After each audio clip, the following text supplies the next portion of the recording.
આ ચાઇના વાળા તો બહુ જ કમાલની વસ્તુ બનાવી નાખી છે। તે તમે વિડીયોમાં જોઈ શકો છો કે આ એક રોબોટ છે અને રોબોટનો તે કૂતરો બનાવેલો છે અને આ કૂતરો જ્યારે પણ જરૂર પડે ત્યારે તે ફોજમાં પણ જઈ શકે છે અને સૈનિકોની રક્ષા પણ કરી શકે છે અને જરૂર પડે ત્યારે સૈનિકોને હથિયારની પણ સપ્લાય કરી શકે છે અને જ્યારે જરૂર પડે ત્યારે આ રોબોટ એક મિસાઇલ બની અને દુશ્મન માટે ઘાતક પણ સાબિત થઈ શકે છે।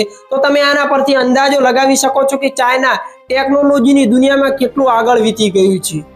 કદાચ જો તમે તમારી જાતને એવું માનતા હો કે આ દુનિયાની અંદર તાકાતવર હું જ છું તો તે સાહેબ ખોટી વાત છે અને કોઈની સાથે એવો મજાક ન કરતા કે તમને જ ભારે પડે। તે તમે આ વિડીયોની અંદર જોઈ શકો છો કે આ કબૂતરને જોઈને આ ભાઈએ ખાવાનો એક ટુકડો નાખે છે ત્યારે આ કબૂતર તેની સાથે શું હાલ કરે છે। આ કબૂતર આ ગાડીનો કાચ જ તોડી નાખે છે અને આ ખાવાનો ટુકડો લઈ લે છે અને આ ભાઈ જોતા જ રહી જાય છે। એટલા માટે કહેવામાં આવે છે ને કે કોઈને કમજોર માનવું નહીં અને કોઈને મજાક ન કરવી જોઈએ।